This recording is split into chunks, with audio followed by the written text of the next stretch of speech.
We obviously we come off a weekend where we were able to build and grow on a lot of things, and now we got a huge task in front of us, a huge challenge in front of us. The utmost respect for what Kalani has done at BYU and the program he's built. They've played a schedule this year. The competition they've played against, the teams are 30-11, and he's played a bunch of ranked teams, beat ranked teams. Offense is very high-powered. The quarterback is extremely experienced with a wide receiver core that is explosive, big, and a run game that has been very productive over the course of the last couple years, not only this season, but the last couple years. They're big up front, and they move really well with the mid-zone schemes that they run. And what comes with it is the play actions and the things off. And then, they've always had a really good defense with guys that move around and play physical and get to the ball. They got a big defensive front. Their linebackers are very athletic. They're very active. And so that's going to pose, great challenges for us as we prepare and we put a plan together for this week. With that being said, let's answer some questions. Obviously, you've had some great battles with them. Games always seem to come down to the wire, and there's just some classic, moments in the rivalry. What comes to mind when you think of the BSU, BYU rivalry? Yeah, it requires your best, and that's the first thing. It's like it requires you to be your best every single day this week. As coaches, as staff members, in preparation for our players, to create a plan, to identify the personnel that they have that we have to be very aware of in certain situations, how we create a plan that the players are able to bring to life so that they can play fast and play physical, because this is always a very physical game. You played and coached against BYU. Is there a game in the series that stands out to you, one you'll never forget?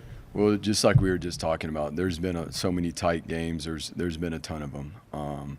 And ultimately, the only past games or the only things we think about from the past games are the experiences that will help us from a technical and a schematic side of this next opportunity. So we don't really reflect on a whole lot. There's not a whole lot of time, but I will say this, whether we're playing down there or we're playing up here, this is always a game where the atmosphere in the stadium is very electric. There have been some very close games, and again, it comes down to a few plays here and there and who can execute the best, who can be their best, and who can take care of the football and be relentless for 4 quarters. This is the last time you'll play on an annual basis. I mean, what are your thoughts on that game ending for a while? I haven't really put much thought to that. Again, just focused on what it is in this opportunity in this week, and then after that. But I haven't put much thought to that at this point this week. There are a lot of fans and a lot of build-up because it is the last one for a while. I mean, bragging rights, that kind of thing. That who knows when you'll play again? Is there any? I mean, from a player standpoint, is there any extra motivation knowing this could be the last one for a while? Well, it's just we just spoke about. There's a lot that goes into this game. Your best is required each and every day. So the amount of motivation that's already going into it.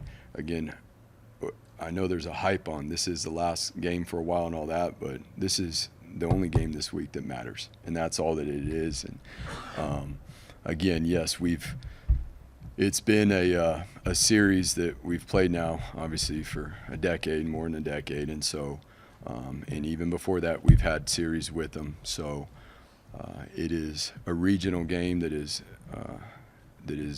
been a rivalry game, and that we know that it's going to take our very best to be successful this week.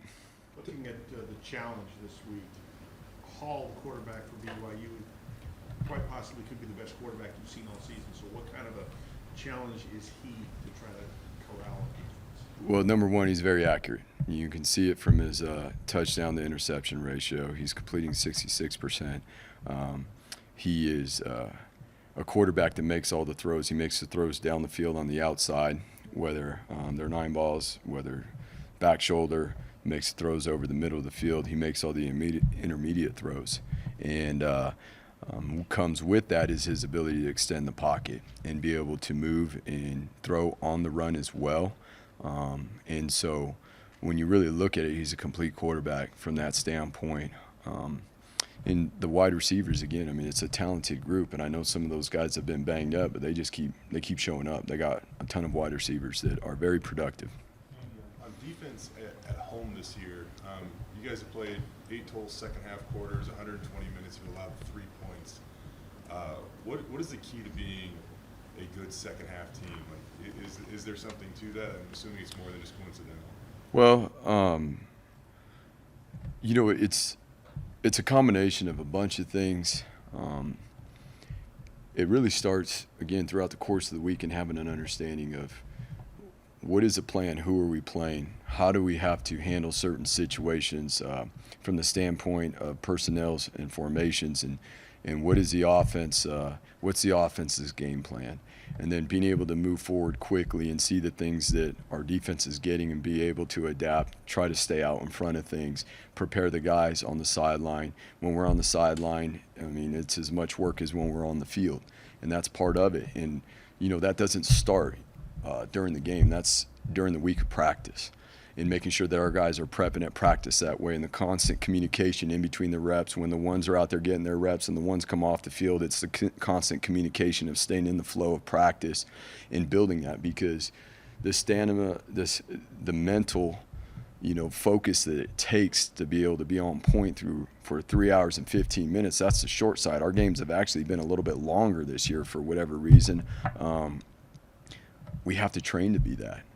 And the operation at halftime, the way the players are locked in, it's finding answers at halftime. Again, being out ahead of what could come in the second half is a big deal, but ultimately it comes down to the personnel and the players being all in on that.